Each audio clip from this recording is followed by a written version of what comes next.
and good evening. I thought I would begin this video or title this video "If Magic Isn't Real, then dot dot dot." So I want to use that title because I'm sure there are many people watching this who do not believe that there is such a thing as magic, and basically, as I have already talked about, the public has been deceived, and they do this over many generations, so that it is slow enough that the public does not catch on that there is an agenda, and this agenda is being played out without the people realizing it. And if you just watch nowadays, if you just watch what children, like 7-year-old children, are watching on television, it's all about occultism. And also Harry Potter, it's really, I would even say it's really deep occultism. So and I was a very great Harry Potter fan. I read all the books. I read them in German and I read them in English, and my favorite book was the third one, where the Harry Potter series went more into an adult thing, and that was The Prisoner of Azkaban, and that was my favorite Harry Potter book. And if you just and basically all these stories that these little girls watch on television, like my niece, she often watches a show which is animated, and it's about unicorns, and they are living among normal unicorns who cannot remember that they can do magic, and this group, the protagonist and their friends, they can remember because they I'm not 100% sure about the storyline, but it goes something like they find a book, and in the book there is described that there are 2 moon goddesses, and they are at war with each other, and the good moon goddess has bound the evil moon goddess, and so everything is positive and good, and often they have to fight against unicorns which come from this evil moon goddess who is locked up in a castle on the moon, and so on and so forth. So these are occult concepts, like there really is in witchcraft. They pray to two moon goddesses, one of which is Diana, and she represents all the good, and one of which is Hecate, and she represents all the negative. And the metal that is used for witchcraft, which is usually worn as rings, is silver. And silver is corresponds to the moon, and often these amulets or talismans, they would be filled with a spirit, and this spirit would then do certain things. If you wear these rings and you focus on that energy, you would give off a certain demonic spirit. So then let's begin again with the first sentence. If magic does not exist, then why are there hundreds or thousands of books just about black magic? I know that most people think everything that is esoteric is just baloney, but this was also a phase where most of this information was just wrong. But nowadays you can buy books on Kabbalism and how to practice Kabbalistic magic, and how to, for example, make yourself a wand, a real wand, through astral projection, and use that wand, for example, to bind certain spirits into an object, like a ring, for example. So this ring, for example, has been dedicated to the sun, because the sun uses the metal gold, and the sun has the number +1, so it constantly gives off positive energy. And the left side of the body, as I said, is taking in. So by that, by using the middle finger, I would take in chi, prana, or life energy.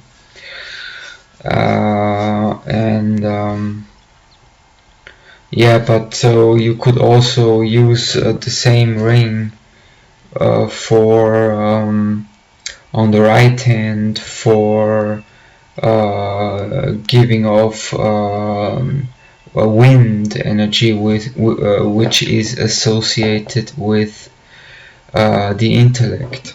So you could also, like for example, put one gold ring on the middle finger, which then gives off chi or life energy, and the ring,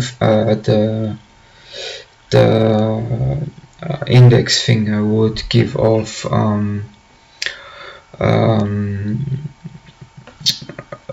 intellectual energy. So you could, like, by using also this posture, you could increase your intellectual capabilities just by having done a Kabbalistic ritual which connects this item through the astral world to the sun. So and I had a huge amount of luck to find someone who really knew what he was talking about. I mean, he had like I think I still have like 100 hours of just him explaining on a flip chart, or like a chalkboard, how to do this, how to do that, why this works, and also why there are two different um, ways to astral project. There is a way to astral project from out of your left side of the body and out of the right side of the body, and the body in Magick is always associated with a tree. This comes from druidic magic, because the druids saw that the trees had the exact same energy as a human being has. So the aura of a tree matches the aura of a human being. So you could astral project into a tree, and you would also have to do that the right way. So you would have to the tree would have two doors in the astral world, and you enter by opening one of the doors clockwise and then closing it again, and then you are inside the tree, and then you would ask the tree for allowance to take a piece of wood from him for to make a wand out of, and by that you are connected to that tree in the astral world. And they often did that with a certain kind of trees,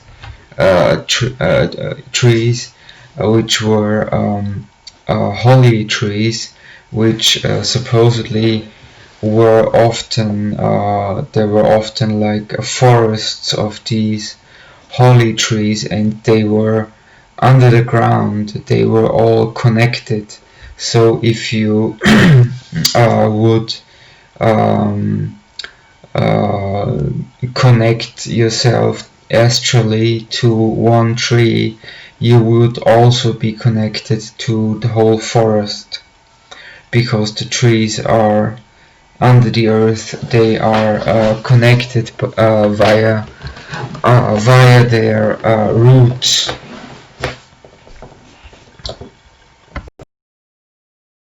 As I said, all this stuff is a science.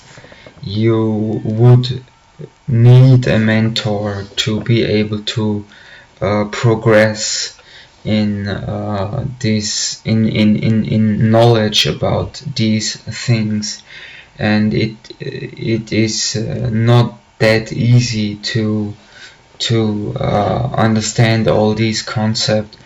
And that was just about druidic magic, and as far as I know, nowadays they are mainly using psychotronic generators, so that they would not have to do any rituals anymore. They would just have this psychotronically charged quartz crystal, and through that contraption it would be able to for example, put the crystal onto a US dollar, and then put on top of the crystal a ring, and then if you would wear that ring, this astral energy of money would be added unto you. and you cannot just use the sun. You can also use the moon, which has the number 2. You could also use Jupiter, which has the number 3, which is also very, very powerful. Like Nikola Tesla said, if you figure out the power of the numbers 3, 6 and 9, you have a key to the universe. So as far as I'm concerned, Nikola Tesla was also very, very much into the Vedic scriptures. And yeah, so again, back to the sentence, if magic is not real, then why is basically in every cartoon that you watch on television, they are making fun of Christians. They are constantly seen on television as stupid and anti-science and fanatical and so on and so forth. Like, for example, Ned Flanders in The Simpsons, and he's also like superstitious and all this stuff. So obviously there's an agenda to put the consciousness of the public into a certain direction. So also if you could choose in which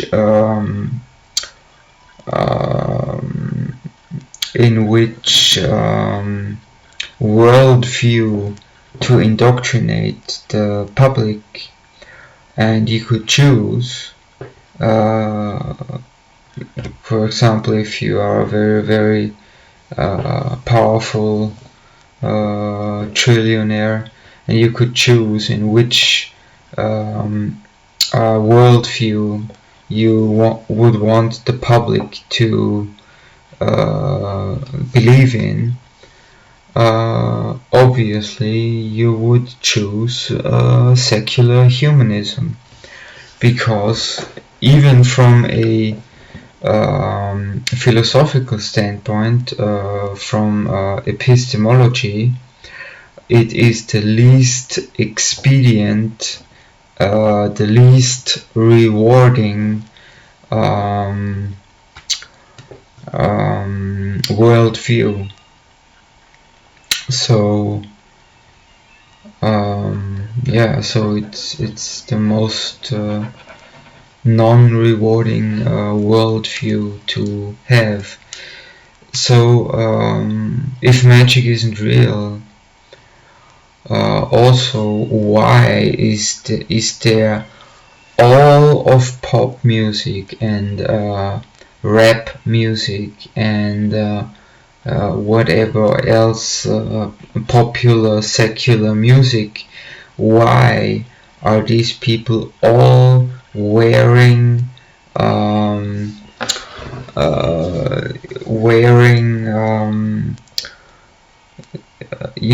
clothing with the eye in the triangle, like also Adam Weishaupt. Rihanna has a tattoo of the face of Adam Weishaupt, and then they all have these mantras from Crowley and so on and so forth. And I mean, I'm not exaggerating. I mean, these people are pushing this.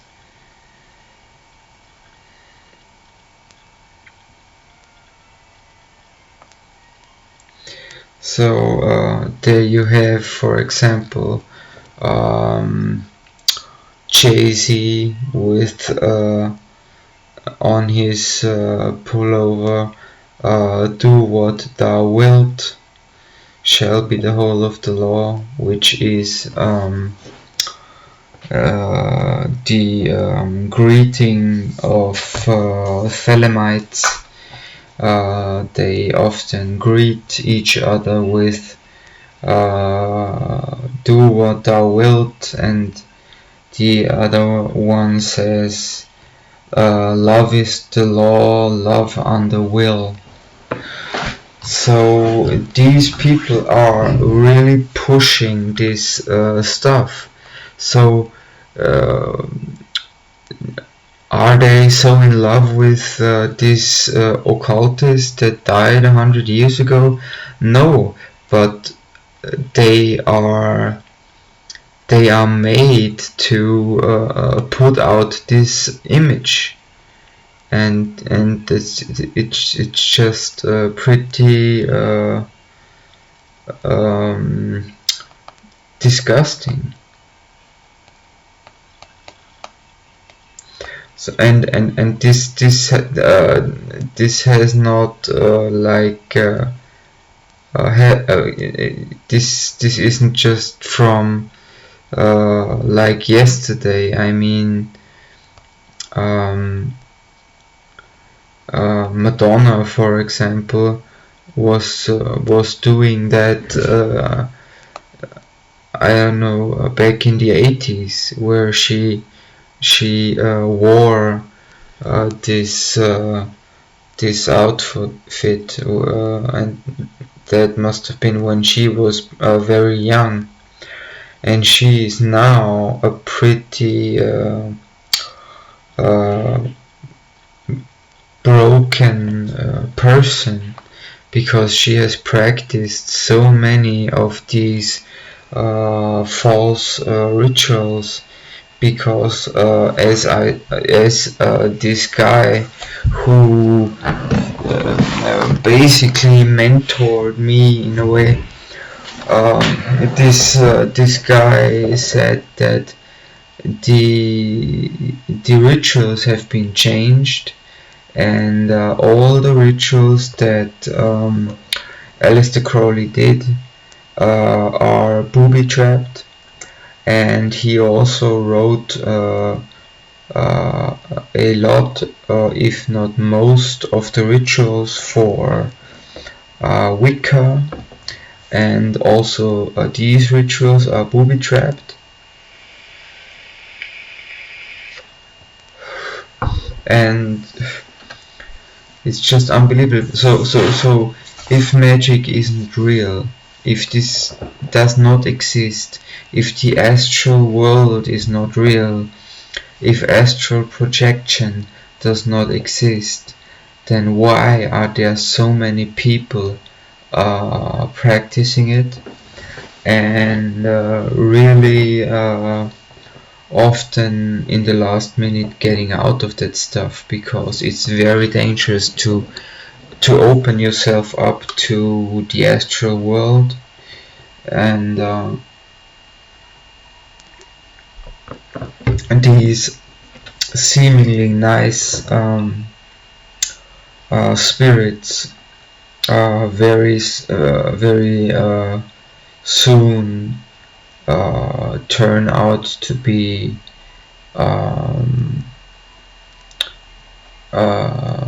evil, and they will give you nightmares, sleep paralysis, and if you basically, when you do things like astral projection, you open yourself completely up to the demonic world, and then suddenly you cannot sleep. You have sleep paralysis, and so on and so forth. And it's just bad. And there are so many testimonies of people who were in this cult and got out somehow, which is a miracle, because usually you do not get out of that alive. So there was one guy whose testimony is just incredible if you have an open mind. His name is John Ramirez, and he was his father was a Santeria high priest, and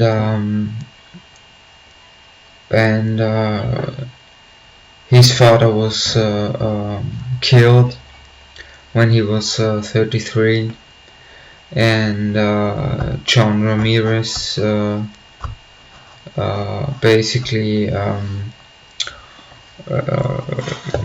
for money put hexes on people and then spells on people, and he was so good in what he was doing that he became pretty famous, and he used to all night he used to be in astral projection and speaking spells over neighborhoods. So that was also something that confirmed something that this mentor of mine once said, that you can speak evil over a house, a neighborhood, or whatever, and you can also do rituals in the astral world. And in the astral world, time does not exist.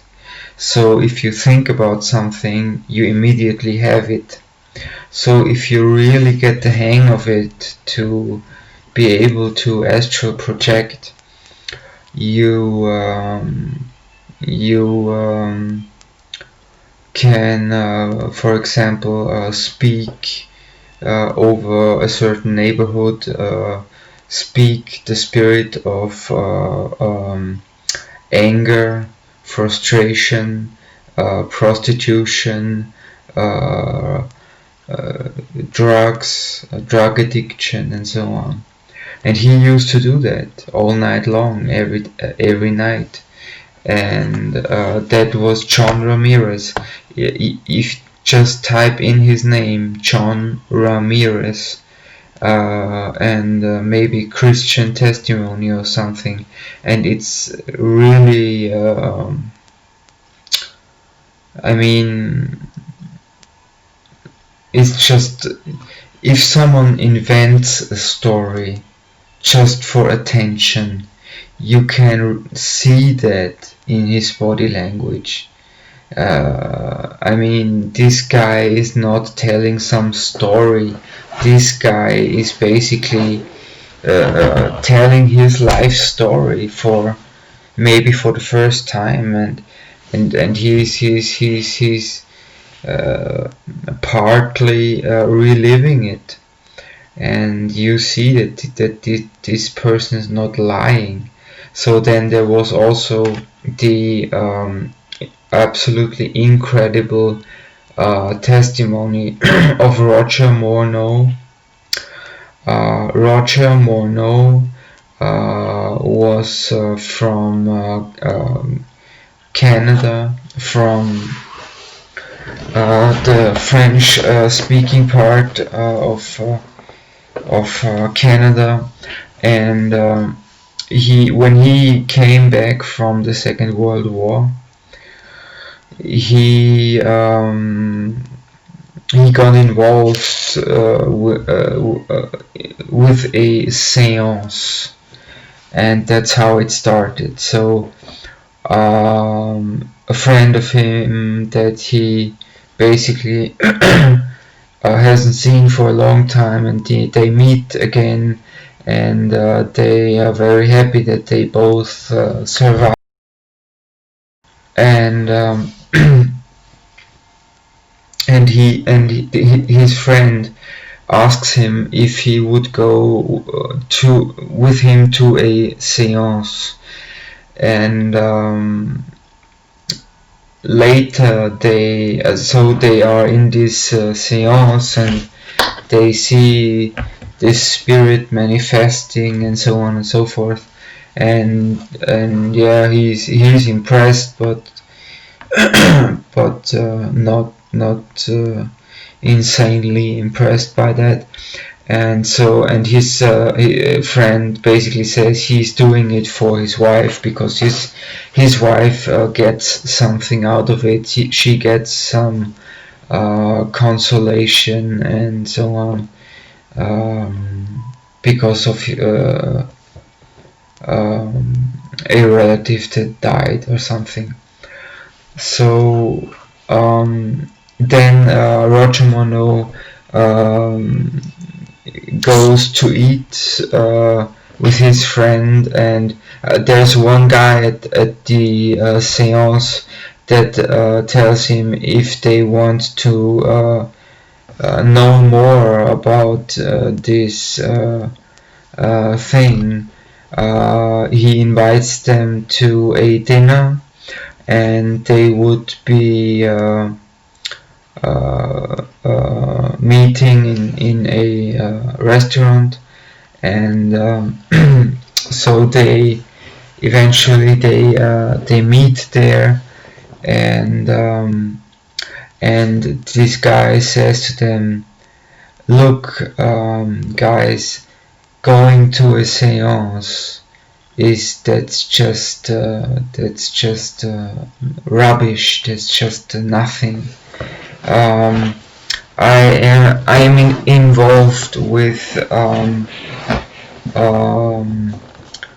a group, and they are interested in you. And he thought, I never met these people, why are they interested in me? So you see that there are spirits looking and watching. So basically then this man tells them, tomorrow when you go to the séance, you will meet a friend of yours, and he will invite you to get into the car with them, and you will say no thank you, we will drive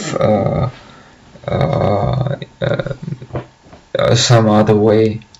And so exactly that happens, and exactly as this guy told them, he said the same words, and they said no thank you, we are walking or something. So after that happens, they are invited to meet this group, and he said he expected these people to be very rough looking, sort of like criminal characters, and he was completely astonished when he found out that these people were all professionals. They were all doctors. One of those was a world-renowned surgeon, and he managed to do an operation under hypnosis, which has never been done before, and the house was full of gold and beautiful pictures and so on.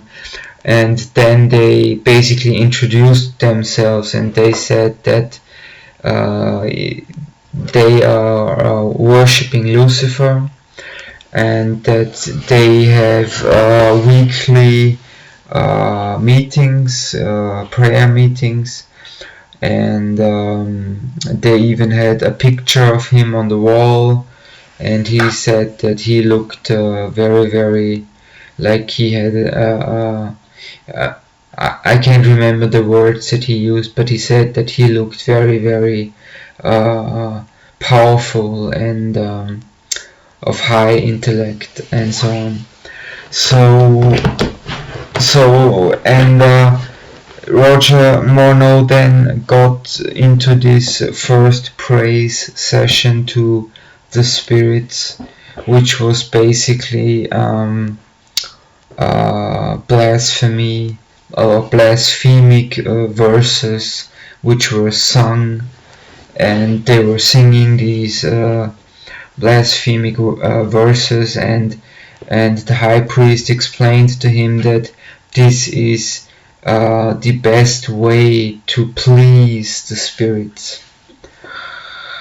So he was basically then an unofficial member, or maybe even an official member, and then suddenly he meets at work he meets a Christian, and this guy explains all this stuff, and this guy was a Seventh-day Adventist.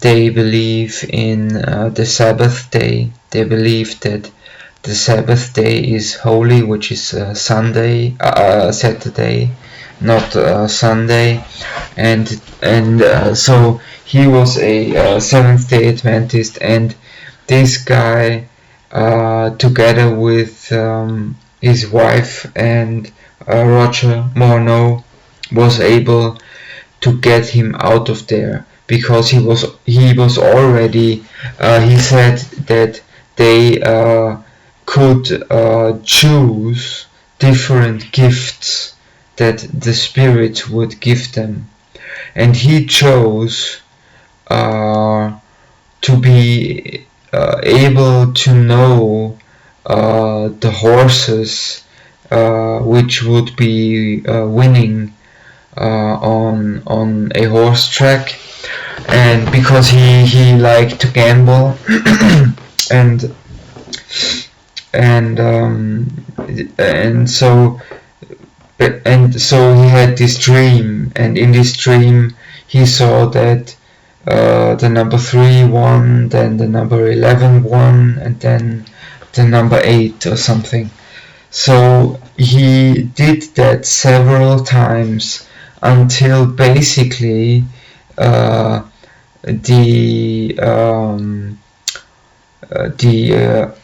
owner of the racetrack held him at gunpoint and told him to never come again, because he always comes here.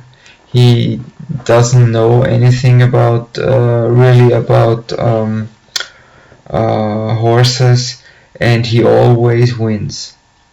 And after several of these incidences, the owner of the racetrack basically told him that if he would come again, that they would drag him out into the woods and kill him. So he's, and then when Roger explained this story, he laughed and he said, even with the help of the spirits, it's not easy. So because they can help you do certain things, but they are not omniscient. They don't know everything. So it could have very well happened that this man just would have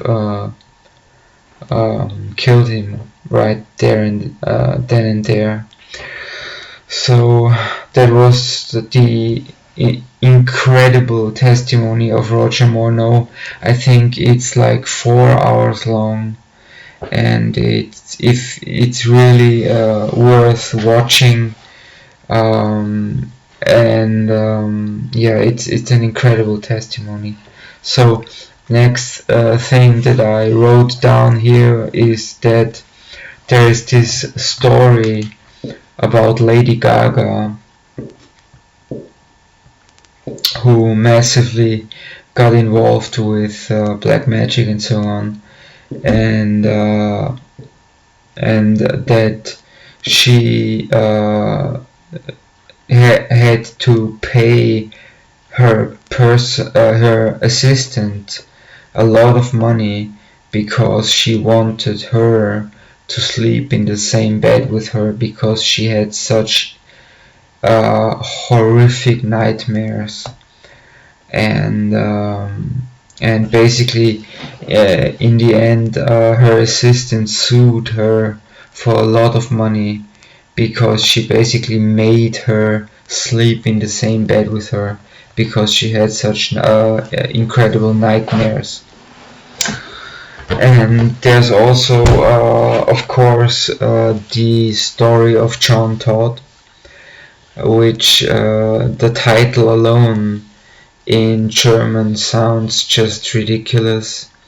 Like it just sounds ridiculous in German, but I believe the testimony of John Todd, irrespective of the insane titles that they use to describe him and his testimony, like ex-Illuminati, super wizard tells all, or something like that. So just very very ridiculous.